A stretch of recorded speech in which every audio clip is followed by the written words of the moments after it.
Brown Berets. The Brown Berets Spanish.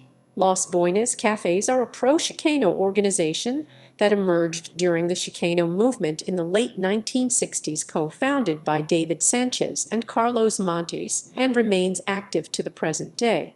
The group was seen as part of the Third World Liberation Front. The Brown Berets movements largely revolved around farm workers' struggles, educational reform, opposition to the Vietnam War, and organizing against police brutality. They have also sought to separate the American Southwest from the control of the U.S. government. Several groups have been quite active since the passage of California Proposition 187. Predecessors. In 1966, as part of the annual Chicano Student Conference in Los Angeles County, a team of high school students discussed different issues affecting Mexican Americans in their barrios and schools. Among the students at the conference were Vicky Castro, George Licken, David Sanchez, Rachel Ochoa, and Moctezuma Esparza. These high school students formed the Young Citizens for Community Action the same year and worked together to support Dr. Julian Nava's campaign as a Los Angeles Unified School District Board member candidate in 1967. Sanchez and Esparza had trained with Father John B. Lucy's Social Action Training Center at the Church of the Epiphany Episcopal in Lincoln Heights and with the Community Service Organization. The organization's name was then changed to Young Chicanos for Community Action, or ICA. In 1967, the ICA founded the Pyrenea Coffee House.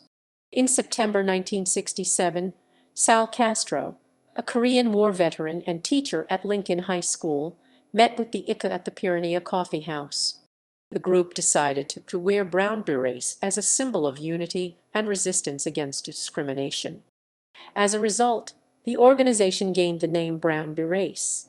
Their agenda was to fight police harassment, inadequate public schools, inadequate health care, inadequate job opportunities, minority education issues, the lack of political representation, and the Vietnam War. It set up branches in Texas, New Mexico, Colorado, New York, Florida, Chicago, St. Louis, and other metropolitan areas with large Raza populations. The ideology of the Brown Berets was primarily represented by Chicanismo, for example, with them having communication with the Black Panther Party in Los Angeles and having the Black Panther Party promoted. They were mainly aiming for a third world position. Actions. Geography. By 1969, 28 cities had Brown Beret chapters and established mostly in California, but also established units in El Paso, Albuquerque, Denver, Detroit, Salt Lake City, San Antonio, St. Paul, and Seattle. The Brown Berets were involved in marches, anti-war protests, student walkouts, and gained significant national media attention when they staged an invasion of the Catalina Islands near Los Angeles in August 1972. Another important direct action was their mobilization of the East Los Angeles blowouts in 1968, where they acted as the security force for the thousands of protesting youth. The Brown Berets' high visibility and paramilitary stance made them a key target for infiltration, attacks, and harassment by local police and the Federal Bureau of Investigation. When the Brown Berets were disbanded by Prime Minister David Sanchez in 1972, a total of 36 chapters had been established primarily near college and university campuses. Now, on many Brown Berets chapters have been formed and reactivated. There are no original Brown Berets formations, only original members. David Sanchez reactivated recently and formed the Brown Berets National Party in 2016. Then we have the Brown Beret National Organization led by Edward Culeros. National Brown Berets led by Juan Guzman. Brown Beret La Hermandad led by Juanito Burns. Carnalismo National Brown Berets led by Victor San Miguel. Los Brown Berets led by Sergio Lujan. Brown Berets de Aztlan led by David Rico. Brown Berets of Seminahuac led by Connie Gonzalez, and there are also a variety of autonomous Brown Berets. The Brown Berets did not have any restrictions or requirements that were specifically listed to join. It was known but not specifically stated that you had to be a Chicano man or woman, but there were no age restrictions. The Brown Berets were mainly made up of people in their teens and early 20s. Women and machismo in the movement.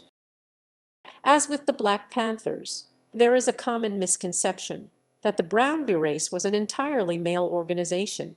Women in the Brown Berets established important community institutions such as the Barrio Free Clinic, which Tellico later institutionalized. One of the biggest issues that occurred within the Brown Berets was sexism towards the women of the movement. This sexism stems from the concept of machismo within Latino communities. Machismo is passed down through one's family experience. It is learned in the home that a woman's purpose is a domestic life taking care. Machismo posits a patriarch heading a family and does not allow for female-headed families or other variations in family structure. Machismo does not allow for varieties of manhood or masculinity among la raza or allow for the variables of class, education, or sexuality. The men of the movement had a tendency to view the women of the Brown Berets as subservient and unequal.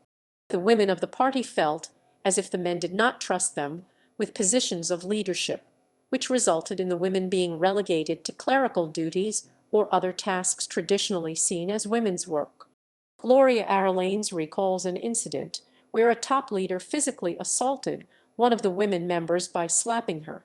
Arlanes also emphasizes how she used her power within the party to create support and solidarity between the women of the movement, and she believes that women leaving the movement contributed to the Brown Berets' downfall. This was an issue throughout many Chicano movement organizations, such as La Raza Unida Party.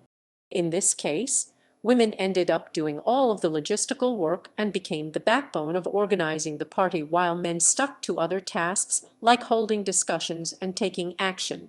The women of La Raza Unida Party wanted to focus on issues such as domestic violence and rape, as well as reproductive issues. These women wanted to support the pro-choice movement because many of them grew up near the border where abortions were common, and they saw this as their contribution to the legalization of abortions.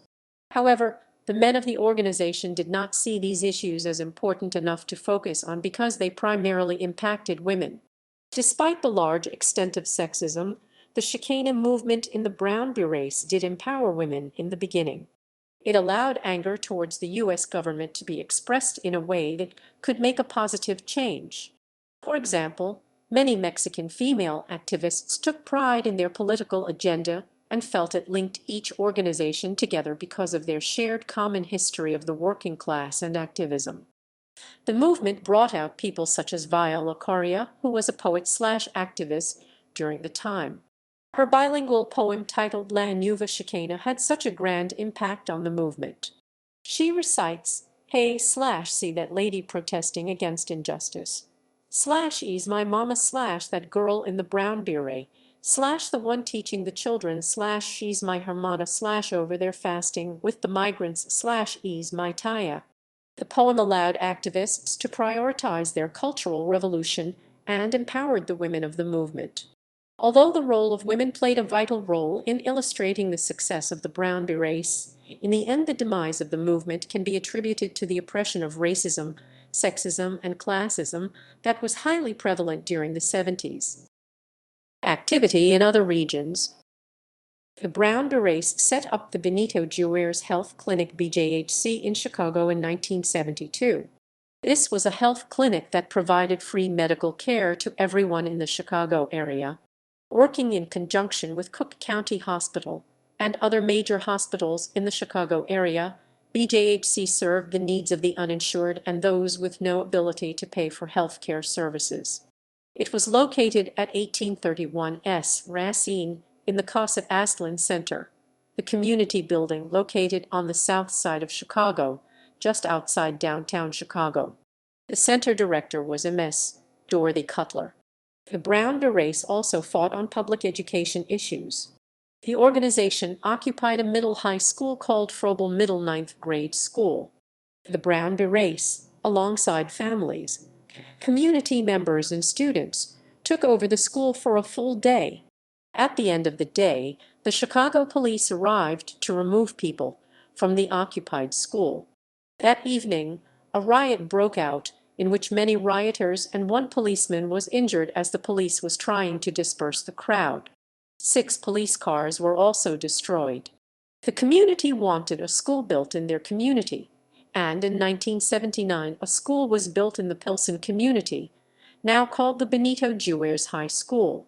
In El Monte, California, the Student Nonviolent Coordinating Committee (SNCC) and Brown Berets often supported each other in marches against the Vietnam War and jail conditions at the Bixar County Jail. SNCC ran African American candidates for state offices under the La Raza Unida Party and often supported Mexican American activists. In Washington state, the Brown Berets originated in Granger, Washington. The group was then transplanted to Seattle as students from the Yakima Valley were recruited to the University of Washington in the late 1960s and early 1970s. The Seattle chapter worked with the chapter in Yakima, Washington in attempting to organize various projects including the formation of a La Raza Unida Party in Washington. It is believed that the group was initiated first in 1968, with the Seattle chapter emerging in 1969. The organization would attract over 200 members throughout the state. Although having a short-lived presence approximately from 1968 to 1984, the Brown Berets would be instrumental in organizing youth and college students. Of note was the organization's partaking in the occupation of the old Beacon Hill School in Seattle, which led to the founding of El Centro de la Raza, now one of Seattle's most prominent civil rights organizations. Activism also transcended the organization's early phase, with many former members establishing various community institutions to meet the needs of the local community. April 22, 1970.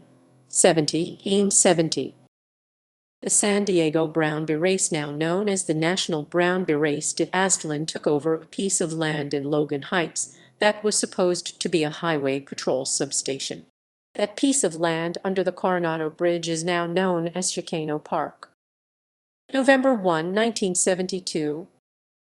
The Brown Berets were infiltrated by government employees and subversives working for outside organizations including, but not limited to, the FBI, LAPD, CWP, ACT, and other law enforcement agencies, and organizations working to co-opt the Chicano movement. In order to avoid strife in the Chicano movement and factional violence, Prime Minister David Sanchez announced the disbanding of the organization. La Times 11/2/72 Akayan 1975, Oregon. Chicanos, indigenous Mexicans, and Brown Berets helped establish a clinic named after a little Chicanita, Virginia Garcia, who died working the berry and grape fields of Oregon due to improper health care. https://virginiagarcia.org/whoweare/our history and mission/. Most of the original Brown Berets either died of old age or moved to other parts of the U.S. during El Grito in 2017, at Chute Park in a mostly Mexican neighborhood in Hillsboro, or an elder Tejano-born Brown Beret was discovered by a younger unit from Portland wanting to re-establish El Movimiento in Oregon. January 2011. During a session discussing the Development, Relief, and Education for Alien Minors Dream Act at California State University, Fresno on January 6, 2011, a Brown Beret member spoke out of turn and was taken out of the building by the police officers and detectives. In agreement, others in the audience argued that California lands that had previously belonged to Mexico were acquired by the United States in an unlawful manner. September 2017, a now defunct Portland or unit grew a large chapter in a mostly indigenous Mexican community west of Portland and Hillsboro, captained and led by Lobo Hewitt Latchley. Lobo brought back the militancy to the Brown Berets with open carry demonstrations, co-forming a new Portland Rainbow Coalition, Know Your Rights campaigns, free firearm and self-defense classes for brown women, and annual day labor jacket drives. This unit was asked to be medics for the 50th Annual National Chicano Moratorium in 2020. Captain Lobo gave a brief speech at the 50th Annual National Chicano Moratorium in LA in August 2020, and the Hillsboro unit has now grown and is looking to expand autonomously. This autonomous units patch is the only patch and insignia that was 100% designed by all unit members and just basically says who these militants are: Brown Berets. Most other units or Brown Beret factions have a patch that signifies La Causa, or the cause. This unit is also known for wearing their Mexico War patch, a different patch worn at armed protests or open carry Second Amendment demonstrations. Other than the OG of yesteryear, this unit was one of the first to re-establish militant Chicanismo in Oregon. August 26, 2018. This date marks the march for the 48th Chicano moratorium held in East Los Angeles, where Brown Berets made history. Many of the current Brown Berets organizations came together in a call for unity to the cause. National Brown Berets, Brown Berets de Aztlán, Los Brown Berets, Brown Berets of Seminahuac, Brown Berets National Organization, and Autonomous Brown Berets. June 2020. Salt Lake City-based Rose Park Brown Berets held extensive demonstrations calling for the resignation of the city's district attorney, Sim Gill, following the killing of Bernardo Palacios Carbajal by the Salt Lake Police Department a few months prior. Brown Berets, Watsonville, California. See main article Brown Berets Watsonville of a 1994 autonomous group. Brown Berets Austin, Texas. See main article Brown Berets Austin.